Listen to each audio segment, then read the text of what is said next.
viewers, welcome to another game of Casual Pro Gamer. Today we are doing a high level replay, but it is from a little while ago, so before Heart of the Swarm. Yes, for those of you who don't know, that is the Wings of Liberty. Okay, this is OneCrunCher versus vileSpanishiwa. And Spanishiwa is really used to be a very good Zerg player. Haven't heard from him in a while, but that does not mean that he's no longer on the scene. It just means that I don't really keep up with all of the replays. I do like to watch Starcraft too, but yeah, I can't watch everything obviously. So yeah, we are going to watch it from this perspective, I guess, and we're going to try to see what he does, because apparently he's going to pull out some nice stuff and yeah, do some nice new tricks for them. I mean, now we've seen it all, but yeah, well, if it's a recommended replay, then I tend to watch it. And yeah, I did have another replay in mind for today, which was really highly regarded. And then when I watched the replay, it was really just bullshit. I mean, it was, first of all, the two guys were not even close in match. So yeah, there's that.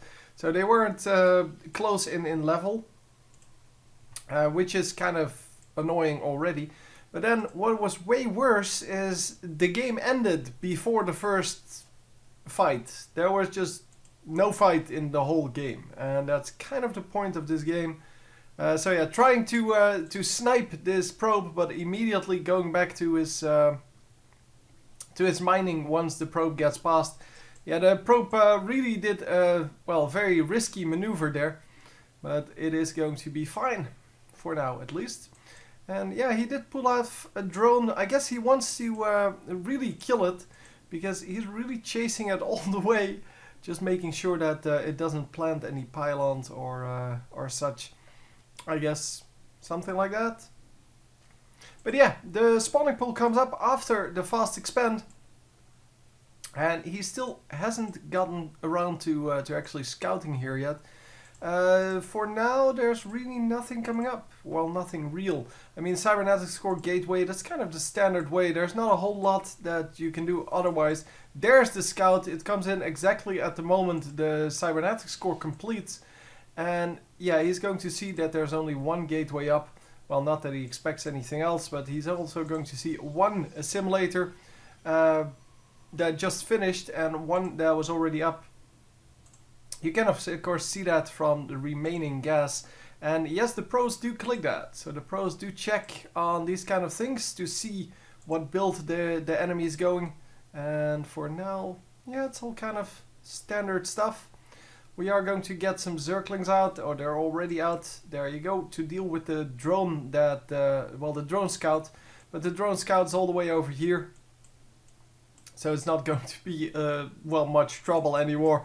But yeah, you definitely don't want that drone scout to have free reign in your base, because, well, you do want to have some kind of secretive behavior.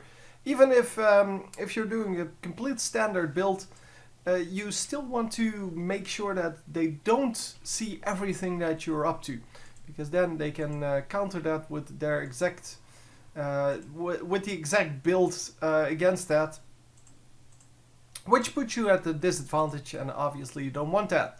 You want to be a little bit sneaky at least. And the Stalker coming in here, it is going to poke a little bit at everything, but then the giraffe neck just poking it back.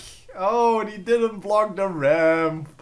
So yeah, the full scout coming in. He is going to pull off some drones. I don't know why. It is it's kind of unnecessary. But yeah, pulling off some drones, and the Stalker now going to, just try to kill everything that it can find.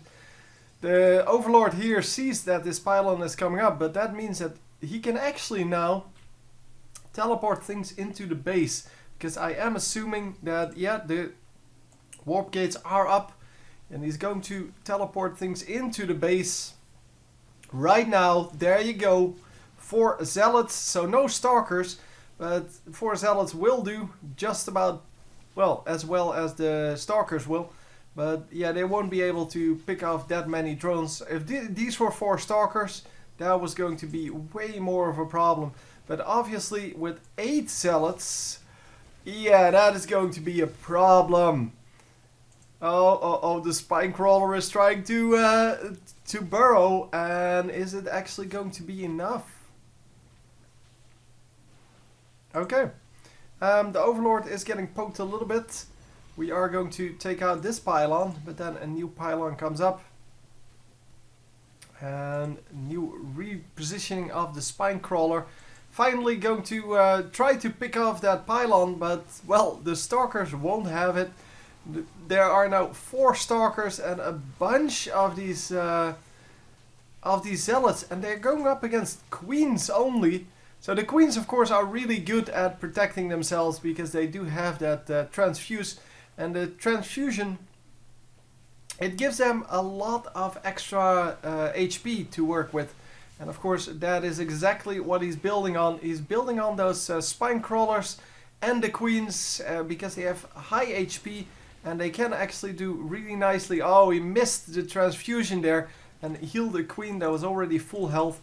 And we are going to have to see how this works out, because this is going to be really hard to defend. But the spine crawlers all in the front now, and he has like 6 queens in the front.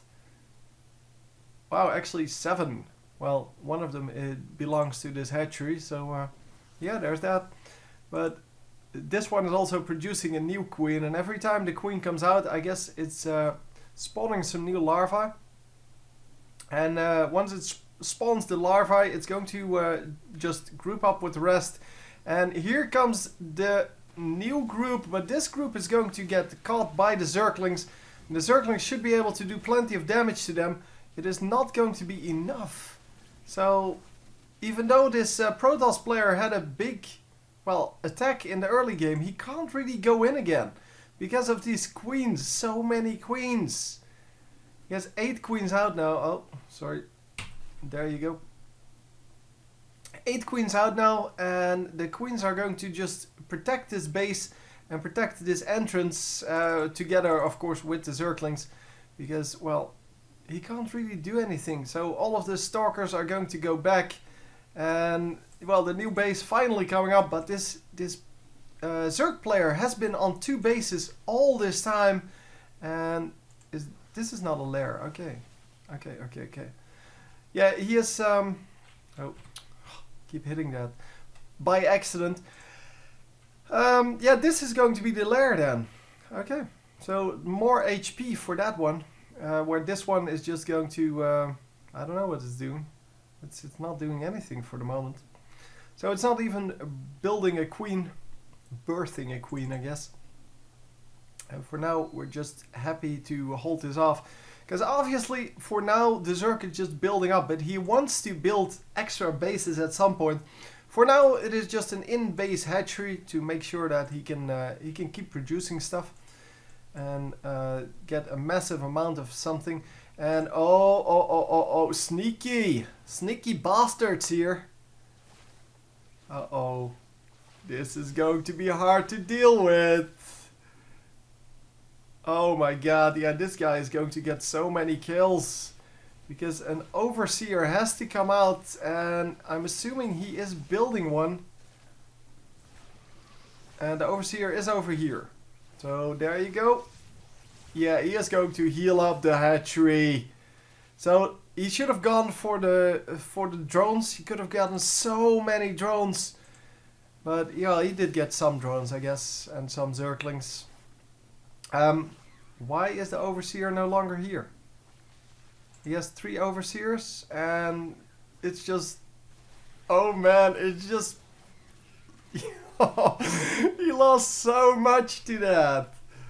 So 14 workers lost. It could have been way worse, but especially this base was completely decimated.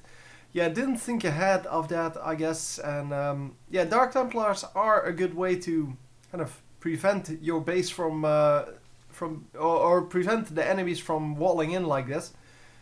But yeah, should have seen that coming with the Overseers, because he has no scout on the enemy base. It is going to be really hard to go up against that. If you don't know what's coming, you need to prepare for everything.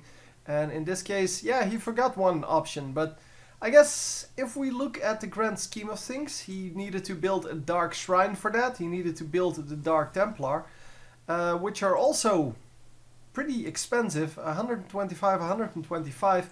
He built 4 of them. And he killed 14 workers. So it is worth it, but it's definitely not a good trade. Or not like a super good trade. It could have been way better if he went for, if he did all that damage that he did to this hatchery, if he did that to the drones. I mean, look at that. He did like 800 damage, probably more because it got transfused at some point.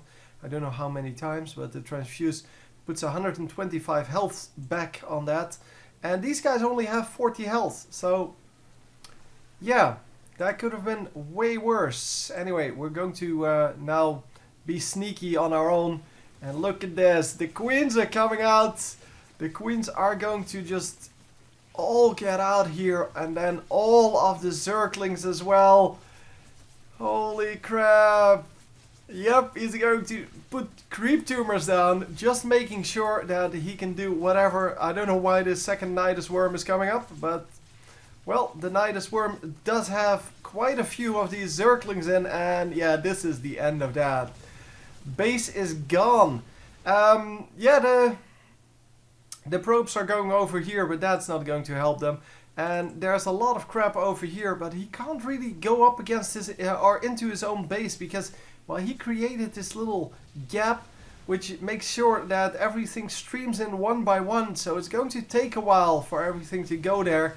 And the Dark Shrine is going to not go down. Okay, I kind of assumed he would keep like 2 Zerglings attacking that, just to make sure. But then again, he has an Overseer there.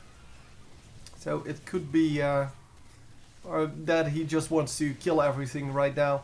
And oh, not far enough away with the what are you called? Colossus. There you go. And just completely streaming everything into this base. And yeah, more and more and more. You can just, by the way, in case you're wondering, you can just put your hatchery straight up into this. And then it will automatically unload. And yeah, there's really nothing left to do. There are no buildings left. Gateways are coming back up though. But yeah, what's he gonna do against this? I mean, the queens are all pretty much full health except for this one. And that means that, yeah, what you gotta do? So you can actually build a new Nidus Worm over here now. But he's going to put some infested Terrans over there. And then come in from the back with all of his crap. The creep tumors coming in. The creep tumors. Oh, that is... Oh man, that is just painful. Yeah, mind controlling the enemy big units, so the Colossi, and yeah, that is going to be that. Obviously is going to do that to the Void Ray as well. The Void Ray is going to fly into the queens. The queens are going to pick it off. Really easy mode. Really nothing else to do about this. Yeah, the the neural parasite is so good when you can actually use it, but most of the time you can't actually use it. So that was awesome. That was just awesome. So anyway, I do understand why this one was voted up, because I really liked it. So anyway, hope you enjoyed, and I will see you next time. GG.